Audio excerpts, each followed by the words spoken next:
రారా. నిన్నేమైనా పేరెంటర్ రమ్మంటా అంబే. నమస్కారం. ఏం చేసాడు? చాటింగ్ లో చీటింగ్ సార్. చాటింగ్ లో చీటింగ్? అవును సార్. ఈ బేవకూఫ్ గాడు వీడే ఎన్టీఆర్ అని చెప్పి మహేష్ బాబు మహేష్ బాబు అని చెప్పి ఓ ఫారెన్ పిల్లని పటాయించింది సార్. అంతేగాక వీళ్ళ తల్లి క్యాన్సర్ అని వీళ్ళ తమ్మునికి ఎయిడ్స్ అని చెప్పి swine flu sir. Swine flu అని చెప్పి సినిమా కష్టాలను చూపెట్టి లక్షలు గుంజింది సార్. తీరా అమ్మాయి ఆడికెళ్ళి ఇండియాకి వచ్చి వీని అందాన్ని చూస్తే ఏముంది sir, full shock sir. Cheating case పెట్టింది sir. That is not cheating actually. మీరా ఒళ్ళు బలిసి కొట్టుకుంటున్నావా? నా జూరిస్డిక్షన్ లో ఏ ఆడపిల్లకైనా అన్యాయం జరిగితే నేను ఊరుకోనన్న సంగతి నీకు తెలియదా? ఇది అన్యాయం సార్. అది మీ జూరిక్షన్ కాదు కదా, ఈ దేశం కూడా కాదు, అమెరికా. నా స్టేషన్ కి వచ్చి కంప్లైంట్ పెట్టాక ఏ ఆడపిల్ల అయినా సరే, అది అమెరికా అయినా అంబరపేట అయినా ఒకటే, ఈ బాడియాగాడిని తీసుకెళ్లి జీవితంలో చాటింగ్ చేయకుండా తోవండ్రా.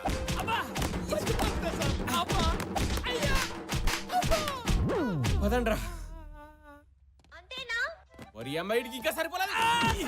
Cell phone sir, ring tone sir, Bommarillu sir, Dil Raj sir, Bhaskar sir, Prakash Raj sir.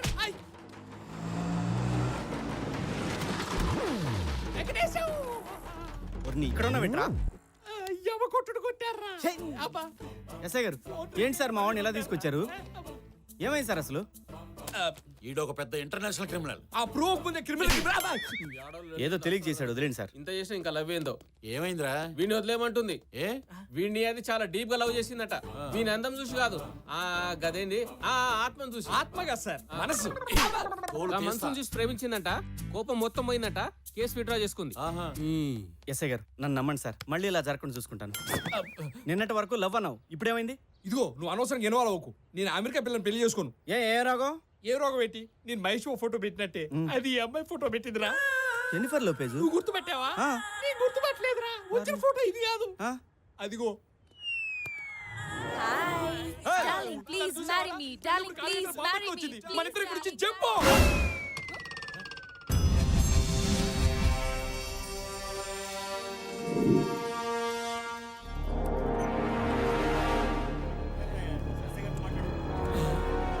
ఈ డ్రెస్ ఏంటి, ఈ ప్లేస్ ఏంటి, పోలీసులు ఏంటి, ఏంట్రా ఎందుకు ఇక్కడ తీసుకొచ్చావు? ఏం లేదురా, చిన్న అడ్వెంచర్ చేద్దామని. అడ్వెంచరా? నాకు చిన్నప్పటి నుంచి సాహసాలు చేయడం అంటే భలే ఇష్టం రా. ఈ సుమ గాలిద్దామా, ఆ బైక్ సీట్ చింపేద్దామా, ఏం చేద్దాం చెప్పరా? చెప్పు. అవేం కాదురా, లోపల ఎవిడెన్స్ రూమ్ లో మనకు కావాల్సిన ఫోటోలు నెగిటివ్లు ఉన్నాయి, అవి ఎత్తుకొచ్చేద్దాం అంతే. ఏం కావాలి సార్? డీసీపీ గారిని కలవాలి సార్. ఈ రోజు కలవటం కుదరదు. ఈ రోజు అలాగని కలవాలి సార్. చెప్తుంటే అర్థం కావట్లేదయ్యా. ఎవరు మీరు? నేను విష్మేకర్ ఫౌండేషన్ వాలంటీర్ నండి. ఇతను క్యాన్సర్ పేషెంట్ సార్, తొందరలోనే పోతాడు. ఇలా సడన్గా పోయే వాళ్ళ ఆఖరి కోరిక తెచ్చడం మా ఫౌండేషన్ లక్ష్యం అండి. ఇతనికి వన్ డే ఏసీపీగా ఉండాలన్నది కోరిక సార్. మేము కమిషనర్ గారి దగ్గర పర్మిషన్ లెటర్ కూడా తెచ్చాం సార్.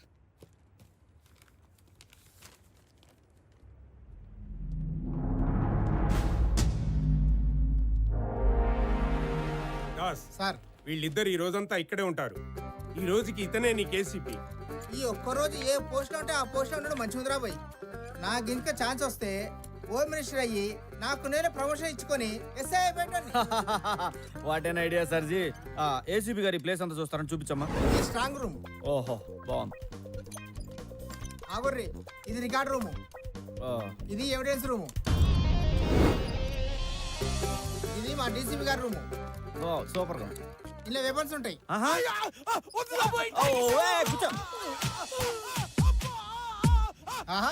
ఏసీపీ గారికి అన్నేరుక మస్తు హుషారున్నాడు.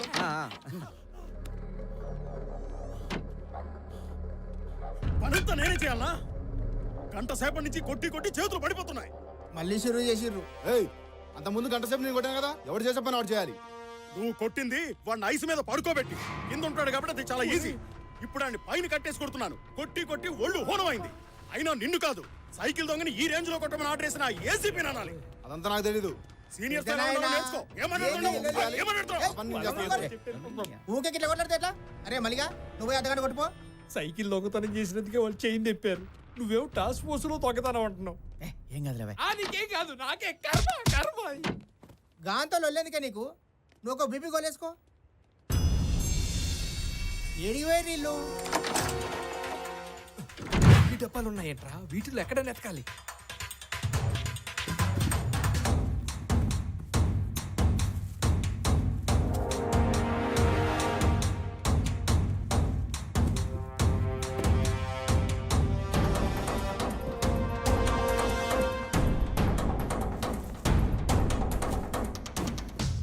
ఒరే సినిమా స్క్రిప్ట్ రా.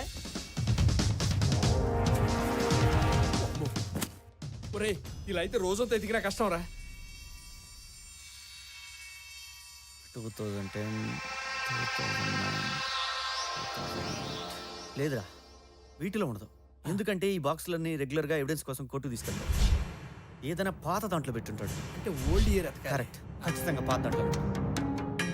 97 86 78 77 లాస్ట్ రా.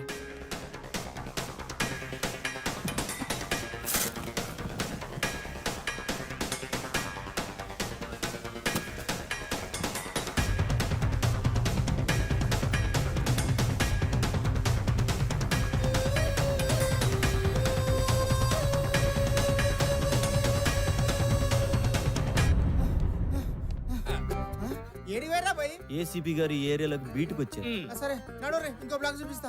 అక్కర్లేదు, మా ఏసీపీ గారు టైర్డ్ అయిపోయారు. ఈ రోజుకి ఇంక చాలు మేలుకోవాలి. Lady constable. పోనీ జాబ్ అప్పుడే బోర్ కొట్టిందా?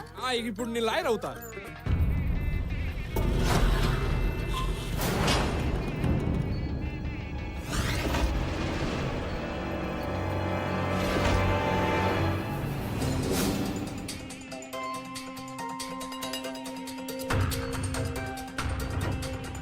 అదే లేదండి, మంచి ముహూర్తం అని సడన్ గా పెట్టుకున్నాం. మీరు తొందరగా వచ్చేయండి, టైం అవుతుంది.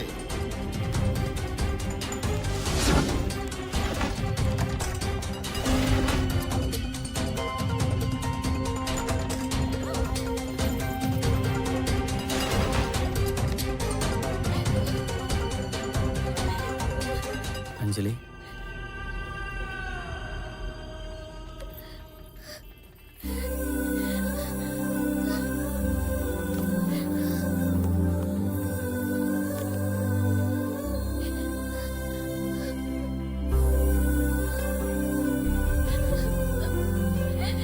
వెంకటేష్, నన్ను ఇక్కడి నుంచి తీసుకెళ్ళిపో ప్లీజ్. నన్ను ఇక్కడి నుంచి తీసుకెళ్ళిపో. ఎక్కడికి? నీ ఇష్టం. ఇక్కడే ఉంటే వాడు ఎవడికో ఇచ్చి పెళ్లి చేసేస్తారు. లేదు, నీ పెళ్లి నాతోనే జరుగుతుంది. అయ్యో, నీకు అర్థం కావడం లేదు. మా నాన్న ఆల్రెడీ డిసైడ్ అయిపోయాడు. తను ఒక్కసారి అనుకుంటే ఎవరు చెప్పినా వినడు. మన పెళ్లి జరగనివ్వడు. ప్లీజ్ వెంకటేష్, నన్ను తీసుకెళ్ళు. అంజలి, నువ్వు ఎక్కడున్నావో నాకు నేను తెలుసుంటే ఖచ్చితంగా లేపుకెళ్ళేవాడిని. కానీ నిన్ను నాకు ఒకడు తగిలేడు. అతను తన కూతురు కోసం పడే తపన, తనకేమవుతుందని పడే బాధ, అవన్నీ చూశాక నేను ఇప్పుడు ఆ పని చేయలేను. బయట మీ నాన్నని చూశాను, ఆయన చాలా సంతోషంగా ఉన్నారు. ఆయన అంతే సంతోషంగా నిన్ను నా చేతుల్లో పెడతారు. నా మాట నమ్ము. అయ్యో, అర్థం చేసుకో. అది జరిగే పని కాదు. లేదు, నేను చెప్తున్నా కదా, నన్ను నమ్ము, జరుగుతుంది.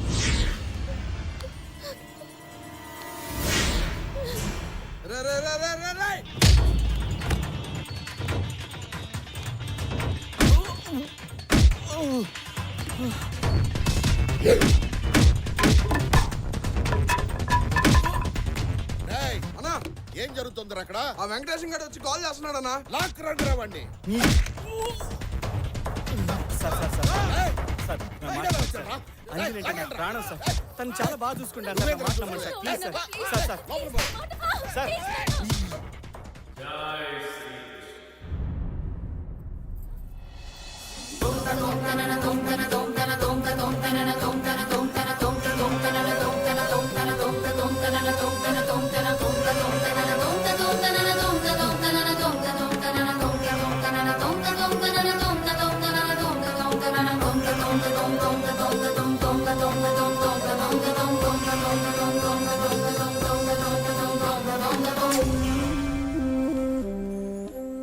స్వామి, మీరిక్కడ?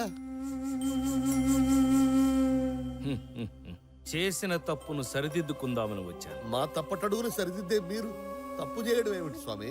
భస్మాసురుణ్ణి కరుణించిన శివయ్య, సతీ సావిత్రికి వరమిచ్చిన యమధర్మరాజు, సీతమ్మనే అనుమానించిన రామయ్య, ఇలా లెక్కలేసుకుంటూ పోతే లెక్కలేనన్ని తప్పులు మా దేవతలే చేశారు. తప్పు చేయడం మానవనైజమే కాదు, మానైజం కూడా. ఆహా, తప్పప్పుల గురించి ఎంత బాగా సెలవిచ్చారు స్వామి. ఇదే విషయాన్ని భాగవతంలో వ్యాసుల వారు. పైగా నేను తప్పు చేసింది కూడా నా ప్రియభక్తుడివైన నీ విషయంలోనే. నా విషయంలోనా? అవును, నీ కూతురు పెళ్లి విషయంలో. ప్రేమస్థానం, నేను చెప్పేది జాగ్రత్తగా విను. లోక కళ్యాణార్థం నా భక్తుల సుఖ సంతోషాల కోసం నేను హిమాలయాల్లో తపస్సు చేస్తున్న సమయంలో ఓం కృష్ణాయ నమః, ఓం కృష్ణాయ నమః.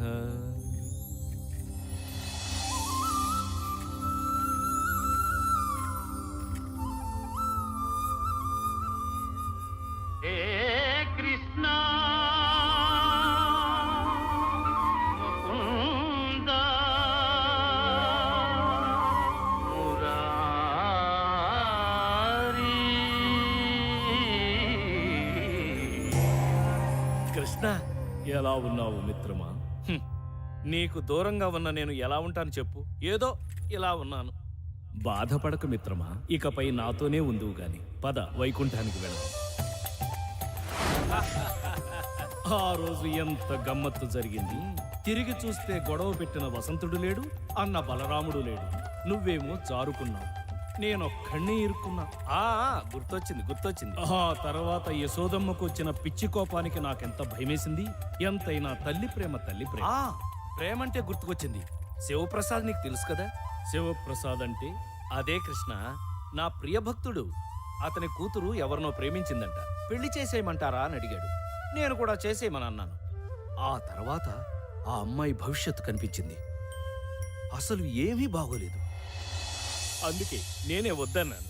మిత్రమా, కృష్ణ, ఎన్నిసార్లు చేసిన తప్పులే చేస్తావు. అప్పట్లో అమర ప్రేమికులమైన రాధకు నాకు పెళ్లి కాకుండా చెడగొట్టింది నువ్వు. అందుకే ద్వాపరయుగం నుంచి నేటి వరకు కొన్ని వేల దేహాలు మార్చావు. బృందావనంలో ఉండవలసిన వాడివి భూలోకంలో ఉన్నావు. ఇప్పుడు మళ్ళీ అదే తప్పు చేశావు. ఇద్దరు ప్రేమికులను విడగొట్టావు. అంటే స్వామి, అంజలి భవిష్యత్తు మొత్తం సర్వ కష్టాలు పడుతుందని. ఏది గతం, ఏది నేడు, ఏది రేపు, భూత వర్తమాన భవిష్యత్తులు సర్వం నేను కాదా? ఆ అమ్మాయి భవిష్యత్తు మొత్తం ఈ క్షణమే మారుస్తుంది. తను ప్రేమించిన వాడిని చేసుకుంటే సకల సంతోషాలతో అష్టైశ్వర్యాలతో తొలతూగుతుంది. కష్టమన్నది తన దరిదాపులకు కూడా రాదు. నాది పూచి. వెళ్ళు, త్వరగా వెళ్ళి తప్పును సరిదిద్దుకో. అప్పటిదాకా నీకు వైకుంఠ ప్రవేశం నిషిద్ధ. కృష్ణ, వెళ్ళు. చూడు శివప్రసాద్, స్వామి, నిన్ను ఏనాడు ఏదీ అడగలేదు. కానీ ఈరోజు నా తరపున, నా ఆత్మబంధువు శ్రీకృష్ణుడి తరపున అడుగుతున్నా. నీ కూతుర్ని తను ప్రేమించిన వెంకటేశానికే ఇచ్చి పెళ్లి చేయి. So okay sir. ఆపరా నీ డ్రామా. నువ్వొక దేవుడివి, నీకు ఆ దేవుడు చెప్పాడు. బావగారు, ఏంటండి మీరు కూడాను? గంటలో పెళ్లి ముహూర్తం పెట్టుకుని పందిట్లో ఇంతమందిని పెట్టుకుని వాడేదో హిమాలయ పర్వతాలు వైకుంఠం అని సొల్లు కబుర్లు చెప్తుంటే. ఏం మాట్లాడుతున్నావు గజపతి? ప్లీజ్ సార్, నేను చెప్పేది వినండి. ప్రూఫ్ లేకుండా నేనేది మాట్లాడను. నా దగ్గర కంప్లీట్ ఎవిడెన్స్ ఉంది. వీడు మిమ్మల్ని, నన్నే కాదు, మనలా చాలా మందిని దేవుడి పేరుతో మోసం చేశాడు. వీడి మీద మాకు చాలా కంప్లైంట్స్ వచ్చాయి. మేము ఎంక్వైరీ మొదలెట్టాం. దాంట్లో తేలింది ఏంటంటే రైల్వే స్టేషన్లో ఆ ముసలాన్ని చంపింది వీడే. ఆ తర్వాత పరకాయ ప్రవేశం అనే డ్రామా మొదలెట్టాడు. దానికి సంబంధించిన ఫొటోస్ ఈ బాక్స్లో ఉన్నాయి. నిజస్వరూపం బయటపడుతుందని తెలిసి అంతర్ధానం తొక్క తోటకూర అని జంప్ అవ్వాలని ట్రై చేశాడు. చివరికి ఏమనుకున్నాడో ఏమిటో ఇలా ఇక్కడ తేలాడు. జై శ్రీకృష్ణ. ఆపు, ఇదే నీ ఆఖరి శ్రీకృష్ణ. ఇదిగో ఎవిడెన్స్.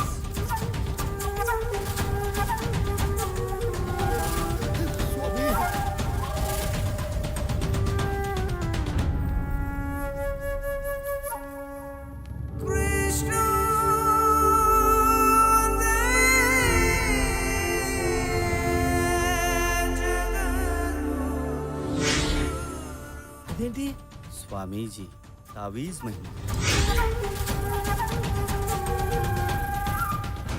స్వామివారు మా భక్తికి పరీక్ష పెట్టారు. ఆయన అసలు దేవుడే కాదని చెప్పారు, కానీ మేము నమ్మలా. మా భక్తి స్వచ్ఛమైంది. ఆయన పెట్టిన పరీక్షలో మేము పాస్ అయ్యాం, కానీ నువ్వు ఓడిపోయావు. చూసే కళ్ళు నమ్మే మనసును బట్టి ఉంటుందయ్యా. మేమందరం స్వామివారిని దేవుడని కొలిచాము. నువ్వేమో దయ్యమని ప్రూవ్ చేద్దామనుకున్నావు. చూసావా ఎవరు గెలిచారో? ఇంకా వీడితో మాట్లాడరా, వేసేయండి.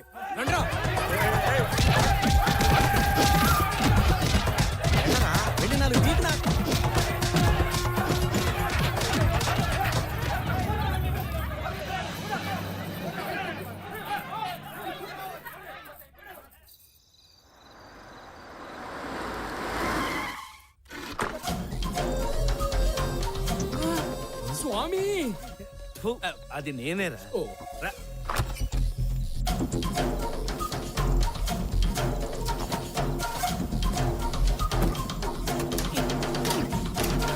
తాళం వాడి దగ్గరే ఉండిపోయింది. ఇది ట్రై చేయండి సార్, ఫోటోలతో పాటు బాక్సులో ఉంది.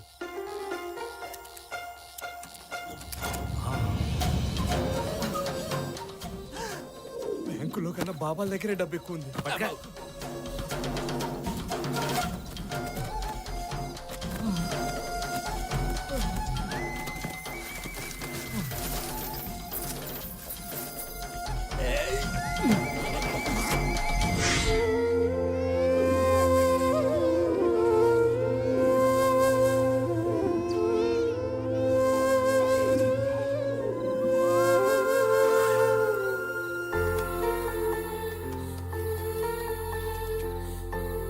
ఈ 10 లక్షలు నేను బ్రతకడానికి, ఈ 10 లక్షలు పాప ఆపరేషన్కి, నాకు ఇవి చాలు. ఈ మిగతా డబ్బు తీసుకెళ్లి వెంకటేశానికి ఇచ్చి చిన్నపిల్లలకి హాస్పిటల్ కట్టించమని చెప్పు. అక్కడ ప్లాస్టర్ దగ్గర నుంచి క్యాన్సర్ మందుల దాకా అన్ని ఫ్రీగా ఇవ్వాలని చెప్పు. ఇంత డబ్బు వెంకటేశంకి? వాడి మీద నాకు ఆ నమ్మకం ఉంది. ఆ రోజు నుంచి ప్రసాద్ అలియా స్వామీజీ ఎవ్వరికీ కనిపించలేదు. ఏమైపోయాడో, ఎక్కడున్నాడో ఎప్పటికీ ఎవరికీ తెలియదేమో.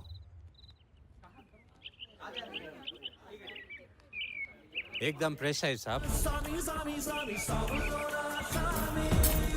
స్వామి, గుడి కడుతున్నాం, చందా ఇవ్వండి స్వామి. గుడా ఎవరికి?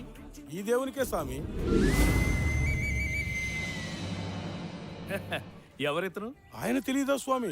పరకాయ స్వామి అని ఎన్నో మహిమలు ఉన్న దేవుడు. గుడి ఎక్కడ కడుతున్నారు? అది ఇక్కడ దగ్గరలోనే స్వామి.